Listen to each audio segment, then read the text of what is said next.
Lockheed মার্টিনের তৈরি F-35 পঞ্চম প্রজন্মের বহুমুখী যুদ্ধবিমান। বিশেষ নকশা এবং স্টেলথ প্রযুক্তির কারণে এটি রাডার ফাঁকি দিতে পারে। F-35 এর রাডার ফাঁকি দেওয়ার সক্ষমতা ফরাসি রাফাল বিমানের তুলনায় সর্বোচ্চ 100 গুণ। বর্তমানে এটি বিশ্বের অন্যতম অত্যাধুনিক যুদ্ধবিমানের একটি। তবে ইরান যুদ্ধে এবার সেই যুদ্ধবিমানও পাত্তা পেল না তেহরানের কাছে। বিশ্বের অন্যতম অত্যাধুনিক মার্কিন F-35 স্টেলথ ফাইটার এই প্রথমবারের মতো আকাশযুদ্ধে ক্ষতিগ্রস্ত হয়েছে। ইরানের আকাশে একটি অভিযানের সময় ইরানি ক্ষেপণাস্ত্রে যুদ্ধবিমানটি ক্ষতিগ্রস্ত হয়। পরে সেটি মধ্যপ্রাচ্যে মার্কিন ঘাঁটিতে জরুরি অবতরণ করে। যুক্তরাষ্ট্রের পক্ষ থেকে এই তথ্য জানানো হয়েছে। এ ঘটনা প্রমাণ করে রাডার ফাঁকি দিতে সক্ষম স্টেলথ প্রযুক্তির যুদ্ধবিমানও অত্যাধুনিক সেন্সর সিস্টেমের মাধ্যমে শনাক্ত করা সম্ভব। এই ঘটনার পর ক্যাপ্টেন টিম হকিংস বলেন, F-35 যুদ্ধবিমান ইরান মিশন শেষে আঞ্চলিক একটি মার্কিন ঘাঁটিতে জরুরি অবতরণ করে। বিমানটি নিরাপদে অবতরণ করেছে এবং পাইলট স্থিতিশীল অবস্থায় আছে। বর্তমানে ঘটনাটির তদন্ত চলছে।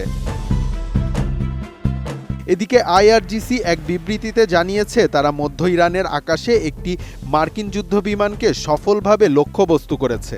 চীনের সেনাবাহিনীর অবসরপ্রাপ্ত কর্নেল এবং প্রখ্যাত সামরিক বিশ্লেষক Yu Gang South China Morning পোস্টকে জানিয়েছেন, তেহরানের প্রকাশিত ইনফ্রারেড ছবি দেখে মনে হচ্ছে বিমানটি সামান্য ক্ষতিগ্রস্ত হলেও এর মৌলিক কার্যকারিতা বজায় ছিল।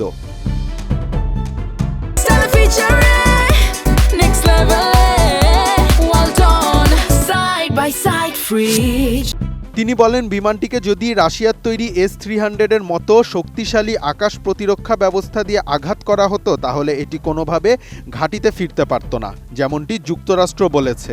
ইউগ্যাংয়ের ধারণা F-35 মূলত রাডারের তড়িৎ চৌম্বকীয় তরঙ্গ ফাঁকি দিতে পারলেও তাপীয় সেন্সরের কাছে এটি দুর্বল, কারণ উড়ন্ত জেট বিমান যে তাপ উৎপন্ন করে তা IR সিস্টেম সহজেই শনাক্ত করতে পারে।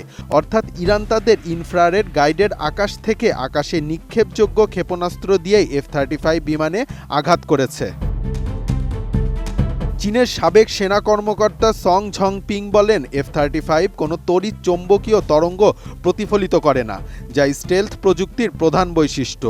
এ কারণে হয়তো আগের হামলাগুলোতে এটি ধ্বংস হয়নি, তবে এবার ইরান সম্ভবত IR সেন্সর ব্যবহার করে এটিকে শনাক্ত করেছে। তিনি আরও বলেন, F-35 রাডারে ধরা পড়ে না এই ধারণাটি একটি মিথ। লাইভ কমব্যাট বা প্রত্যক্ষ যুদ্ধে F-35 ক্ষতিগ্রস্ত হওয়ার ঘটনা এটিই প্রথম। 2018 সাল থেকে যুদ্ধক্ষেত্রে মোতায়েন থাকলেও এর আগে প্রতিপক্ষের হামলায় এই বিমান ক্ষতিগ্রস্ত হওয়ার কোনো রেকর্ড নেই। তবে ইরান যুদ্ধ শুরু হওয়ার পর থেকে মার্কিন বাহিনী বেশ কিছু বড় ক্ষয়ক্ষতির মুখে পড়েছে। রিশাম সাহাব, ATN নিউজ।